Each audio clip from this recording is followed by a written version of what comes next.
It may well go down as the signature policy of his presidency, but there are huge new questions being asked tonight about the effectiveness of Obamacare. And this is coming just 2 weeks before the election.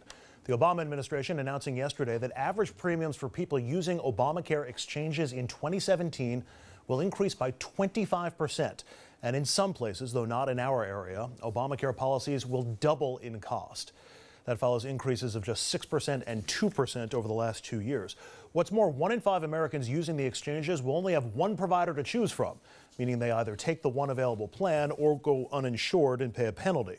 The White House counters, saying that 3/4 of consumers can still find Obamacare plans for under $100 a month. First question, does Obamacare work? Is it working, Brad?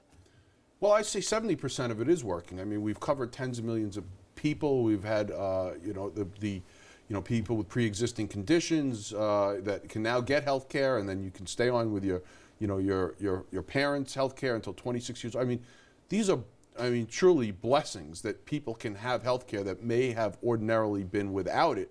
And that's horrible for a wealthy country like ours. But yet premiums are going up, and a lot of people look to the private sector, and even if they're getting health care through their jobs, those rates are going up. They're getting more money taken out of their paycheck. Look, there's some areas that need to be tinkered with, and I think the president himself, our current president, had been looking to say, come up with some ideas, let's talk about it, let's make this better. But when the only response from the Republican Party is, let's just destroy Obamacare entirely, I mean, now you have two sides that don't want to deal with each other. So, Mr. Mayor, what happens if it's a President Hillary Clinton and she inherits Obamacare? Does she work to fix it? What kind of fixes can she actually get through? Well, first of all, I agree with Brad. This is very successful legislation that's done a lot of good for this country, including reducing the rate of medical inflation, which people don't talk about all that often. And it has some fixable problems if we have a functional system that's capable of fixing them. So why are the rates going up for the exchanges? Because not enough people have enrolled in them, which suggests either that the penalty for not enrolling is too low, or the subsidies, which help people afford their insurance, are too low. Those, again, are fixable, easily fixable problems, and I would hope that that President Clinton, if she's elected, will approach it on that level, because the idea that the Republicans have of junking Obamacare entirely would dispense with all of the extraordinary benefits that Brad ticked off. That would be a disaster for America. We talked in the first segment about Hillary, if she's elected, trying to work with Republicans in Congress to make this happen. Is there any room there for any deals to be struck, Brad? I mean, it doesn't seem like Republicans want to give anything on Obamacare.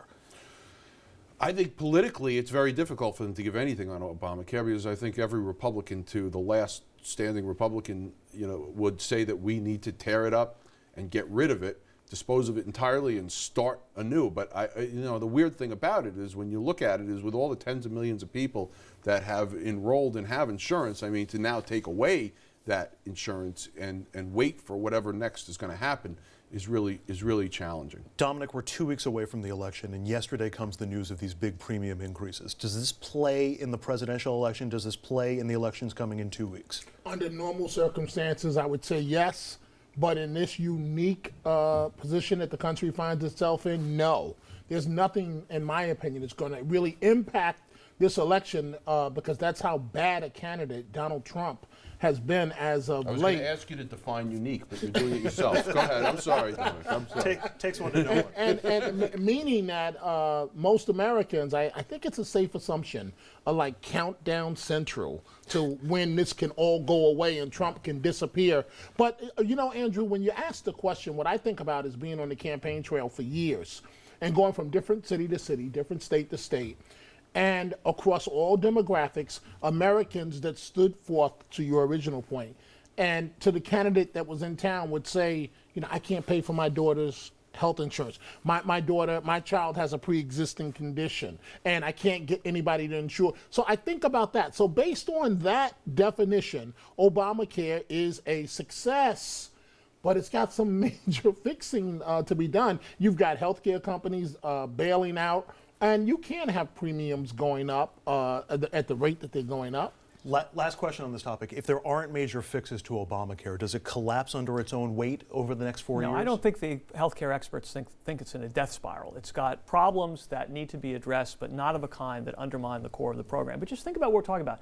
Since their adoption, Medicare and Social Security have needed all sorts of tweaks and fixes in order to improve their sustainability, in order to make sure they were doing what they were intended to do. Can you imagine if one of our two major parties simply refused to do the things necessary to preserve programs like this? And that has been the stance they have adopted with respect to Obamacare. What gives me hope is occasional profiles in courage of the kind like you see from John Kasich out of Ohio, who extended Medicaid in his state under the terms of Obamacare over the objections of many Republicans because he recognized it was simply the right thing to do for the people he represented. And if you have enough Republicans, you don't need a majority, if you have enough Republicans who are simply willing to do things on the merit, then we can get a lot of things done. All right, no smooth segue from healthcare to marijuana, but that is the next topic and what some are already calling a possible tipping point for legal marijuana in the United States. It is still illegal on the federal level, but recreational marijuana is on the ballot in 5 states, and it could pass in all 5 based on polling. If it does, 23% of the nation's population would have access to legal marijuana, which could spike to a $22 billion a year industry. It could be bigger than the wine industry in the U.S. Meanwhile, medical marijuana is on the ballot in 4 states. 21 states, including all of them in our region, currently allow for medical marijuana. Brad, are we at a tipping point when it comes to marijuana in the U.S.? Well, I don't know if it's a tipping point, but certainly this round of elections will be very meaningful in where marijuana is going. But we all know where the momentum is. It's just a matter of what how long it takes. If you look at the laws in New York State, I mean, we're pretty conservative. We barely have a medical marijuana program at this point in time. I think the legislature in Albany is looking to expand on it, but right now it's failing. It's absolutely failing. It's not serving its needs. When you look at it nationally, you see that there are other programs out there that are a little more liberal, including just the recreational use. I think America is ready for it. I think we're all cautiously optimistic about it. I personally, I'm curious on how it works. I haven't been to a state where it exists, but I certainly, when I go to LA, I smell a lot of pot. I was wondering where that "I'm personally" was going. You get that walking around Central Park, too. It's not just in states where it's legal. But California, Mr. Mayor, is one of those states, California, Texas, and New York, where state laws can impact national laws just because they have such an enormous influence in the economy. Do you think that sparks, pardon the pun, changes in Washington, or at least a debate in Washington? I think there's a kind of an inevitability to all this. It reminds me in an interesting way of the marriage equality debate. Particularly if you look at the polling data by age, you see that from a generational perspective, the younger people are, the more likely they are to favor legalization, and that will increasingly be the bulk of the electorate as we go forward. I would be very surprised if marijuana was not widely available and generally legal in the United States within 20 years. Can I just add one thing to it? Is that, and then after that happens, because I agree entirely with the mayor's description of this. But on the other hand, is then when we start to see more car accidents and things that go on, because let's just say it's similar to alcohol, only just say it's better, whatever that means. We're going to have now problems with marijuana. I don't know how you know the answer to that, but listen, I was in college. This is one of the reasons why it's hard to have this inhale, debate. but I'll tell you something. I puffed on it. I never took it into my lungs or inhaled. I don't believe I got the full Bill thing. Clinton. I appreciate that. Dominic, I know you have some reservations on this issue. I do, but the train has left the station, to Brad's point. There's no stopping it. The marijuana issue, it's going to be just like the gay rights issue, the way it just, woof, same exact thing. The reservations that I have as it relates to marijuana is, and like I've said before, I've been to the emergency room to visit someone that had some marijuana laced with something, and they've had a psychiatric episode, and they're strapped down, and they're on a 48-hour watch. So I'm just not.